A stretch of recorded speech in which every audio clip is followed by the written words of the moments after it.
Hello friends, என்னோடய ஸ்டைலில் வந்து டொமேட்டோ சட்னி வந்து எப்படி செய்யறது பார்க்கலாம். ஸோ இதுக்கான சிம்பிள் ஈஸியாக செய்கிற ஒரு ரெசிபி, டேஸ்ட் வந்து சூப்பராக. ஸோ ஆயில் வந்து போட்டிருக்கோம். ஆயில் வந்து நல்லா காஞ்சி பார்த்திங்கன்னா நம்மளுக்கு வந்து பார்த்திங்கன்னா எண்ணெய் நல்லா காஞ்சி போயிருக்கு. நம்ம வந்து பார்த்திங்கன்னா கொத்தமல்லி போட்டுக்கலாம். நெக்ஸ்ட் வந்து பார்த்திங்கன்னா காஞ்சி மிளகா வந்து காஞ்சி மிளகா வந்து போட்டுக்கலாம். இது வந்து நல்லா வரும். நம்ம வந்து பார்த்திங்கன்னா தேங்காய் வந்து லைட்டாக வந்து மிக்சியில் போட்டுருக்கோம். என்ன பண்ணால் நம்ம வந்து அப்படியே வந்து போட்டோம்னா தேங்காய் வந்து சரியாக மசிறது கிடையாது. இந்த சூடாக இருக்குது இல்லையா, இதை எடுத்து ஷிஃப்ட் பண்ணிக்கலாம். ஷிஃப்ட் பண்ணிவிட்டு நம்ம வந்து பார்த்திங்கன்னா டமாட்டா வந்து செப்பரேட்டாக வச்சு இதெல்லாம் மிக்ஸ் பண்ணிவிட்டு ஒன்றா வந்து அரைச்சிடலாம். டேஸ்ட் வந்து செம்மையாக இருக்கும். ஸோ இது வந்து பார்த்திங்கன்னா நல்லா வந்து இதை வந்து மிக்ஸ் பண்ணிவிட்டு இப்போ வந்து டமாட்டா வந்து இதில் போட்டுக்கலாம். இப்போ வந்து பார்த்திங்கன்னா டமாட்டா வந்து இது லைட்டாக வந்து வதங்கிட்டோம். அப்படி போடுறதுனால என்ன ஆகும்னா டேஸ்ட் வந்து நல்லாயிருக்கும். ஆக்சுவலி ரொம்ப நல்லாயிருக்கும் அந்த டேஸ்ட்டு. ஒரு 5 minutes 10 minutes அது குக் பண்ணிட்டு நம்ம வந்து பார்த்திங்கன்னா 10 minutes குக் ஆகட்டும். அது வந்து அப்படியே மூடி வைக்கலாம். பார்த்திங்கன்னா டமாட்டா வந்து நல்லா வதங்கிட்டோம். ஸோ இப்போ வந்து பார்த்திங்கன்னா ஜஸ்ட் வந்து ஒரு 5 to 10 minutes வந்து சிம்மில் வேகட்டும். வெந்துச்சுன்னா இது வந்து சூப்பராக இருக்கும். ஸோ இப்போ வந்து பார்த்திங்கன்னா இதுவும் வந்து இந்த சூட்லேயே வந்து பார்த்திங்கன்னா இந்த வெங்காயத்துக்கு பச்சை வாசலாம் போயிட்டு இருக்கும். சூப்பராக இருக்கும் டேஸ்ட்டு. சட்னி வந்து செம்மையாக இருக்கும். இது வந்து இட்லி காம்போவை தான் நான் செய்யணும். இட்லி வந்து செய்ய போகிறோம். ஸோ மாவு வந்து புளிஞ்சிக்கிட்டா இல்லையான்னு தெரியுது. இப்படி எடுத்து பார்த்தோம்னாக்கா பாருங்கள், இந்த நல்லா வந்து உப்பி நல்லா இருக்குது. ஸோ நல்லா வந்து இப்படி பீட் பண்ணிக்கோங்க.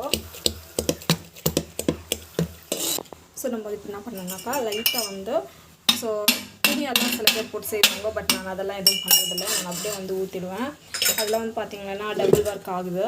ஸோ எப்படி நம்ம இட்லி ஊற்றின பிறக்கும் வந்து இந்த பிளேட்ஸ் வந்து வாஷ் பண்ணணும். ஸோ அந்த கிளாத்தெல்லாம் வந்து போட்டோம்னாக்கா அது ஆக்சுவலி போட்டால் நெல்லி தான். பட் என்னன்னா டபுள் ஒர்க் ஆகுது. ஸோ அதுதான் வந்து பார்த்திங்கன்னா நான் அது வந்து பண்ணுறது கிடையாது. எனக்கு வந்து பார்த்திங்கன்னா இப்படியே வந்து நல்லா வந்து வந்துடும்.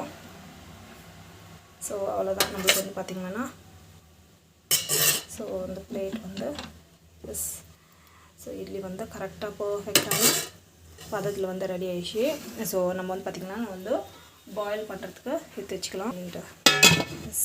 ஸோ நம்மளுக்கு வந்து பார்த்திங்கன்னா இட்லி வந்து பாயில் ஆகிடும். ஸோ இந்த பக்கம் வந்து பார்க்கலாம். இது வந்து பார்த்திங்கன்னா இது வந்து பார்த்திங்கன்னா இது வந்து நல்லா வந்து பாயில் ஆகிடுச்சு.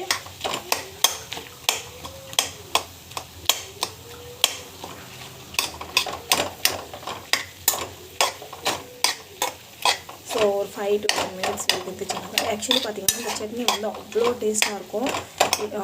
இட்லிக்கு தோசைக்கு என் பசங்களுக்கு வந்து ரொம்ப ரொம்ப பிடிக்கும். ஸோ அப்படியே வந்து ஆறின பிறகு நம்ம சட்னி போட்டுட்டு அரைச்சிக்கலாம்.